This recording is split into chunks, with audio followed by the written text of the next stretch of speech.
Good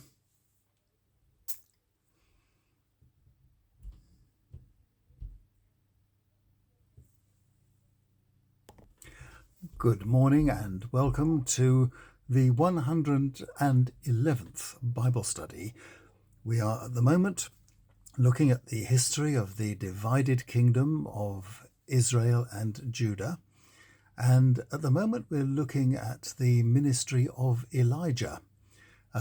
Today we see the story of Naboth's vineyard, which you can read about in the first book of Kings, chapter 21, verses 1 to 29. Near to Ahab's palace at Jezreel was a vineyard owned by a man called Naboth. One day Ahab spoke to Naboth, saying, "I want to have your vineyard, because it is near my palace, and I want to use the land as a vegetable garden. I'll give you a better vineyard for it, or if you prefer, I'll give you a fair price for it." "No," said Naboth. "I inherited it from my forebears. Yahweh forbid that I should let you have it." Depressed and angry because of what Naboth said, Ahab went home, lay down on his bed, facing the wall, and he refused to eat. His wife Jezebel went in and asked, "What's making you so depressed? Why don't you want to eat?" "Well, because of what Naboth said. I offered to buy his vineyard or give him another one in exchange, but he turned me down." "Look, are you a king or not?" she replied. "Get up, cheer up, eat. I'll get Naboth's vineyard for you." Jezebel wrote letters to officials and leading citizens in Jezreel, which she authorized with Ahab's name and seal. Each letter said, "Proclaim a public gathering for a fast day, and seat Naboth at the front. Then get a couple of rogues to get up and accuse him to his face of cursing God and the king.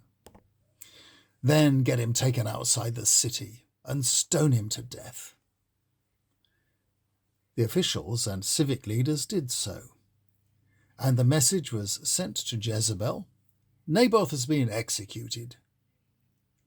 As soon as she heard, she told Ahab, "Naboth is dead. The vineyard he refused to sell you is yours, so go and take it." Elijah was, by now, a force to be reckoned with. And when he found out about this disgraceful treachery, he told Ahab that, in consequence, his family would not inherit the kingdom, and Jezebel's dead body would be eaten by dogs. Well, we shall see this saga completed in another few days on day 114. Because Ahab expressed his guilt and sorrow before Yahweh, the full sentence against him and his family would be postponed until after his death. No mention is made of Elijah speaking about this to the morally bankrupt Jezebel, who was left to her fate. So eventually Ahab died in battle, to be succeeded by the very short reign of his son Ahaziah, a devotee of the god Beelzebub of Ekron. Oh, that's where the name came from. Was he genuinely a devotee of this pagan god, or was he just scared to ask Yahweh because of the judgment God had given against his family? Whatever the cause, it was a big mistake. Elijah's last act before his departure to heaven was to confront him about his disloyalty to Yahweh, and lightning strikes from above finished Ahaziah off, along with his leading officers. You can read all about this in the first chapter of the second book of Kings.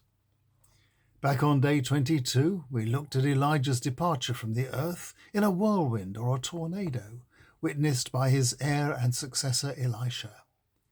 And it is to Elisha's saga that the narrative now turns. In the early chapters of the second book of Kings, during a time when wars and conflicts between the nations continued, we shall see how Elisha's credibility was enhanced by several miracles, similar to those of his mentor Elijah. The Deuteronomic editors rejoiced in this continuing struggle between Yahweh and the pagan gods around the 860s BC, probably because the struggle was still going on to some extent in their days, at least 200 years later. The struggle ended, or at least calmed down, with the return from the Babylonian exile in 538 BC, when those who returned were 100% Jewish, and if they weren't, they were soon forced to be by the racist policies of their leaders Ezra and Nehemiah. On the whole, the issue of racism becomes less of a problem in the Bible as time progresses, until in the New Testament St. Paul can declare that in Christ there is no Jew or Greek, and Christ commands his disciples to take the good news to people everywhere. Tomorrow we see Elisha taking up the mantle of Elijah and giving life to a Shunammite woman's son. And I'm sorry if the video is a little wobbly, but at the moment I'm relying on an elastic band to hold the camera steady, but I'm hoping to get a new support for it today. See you tomorrow.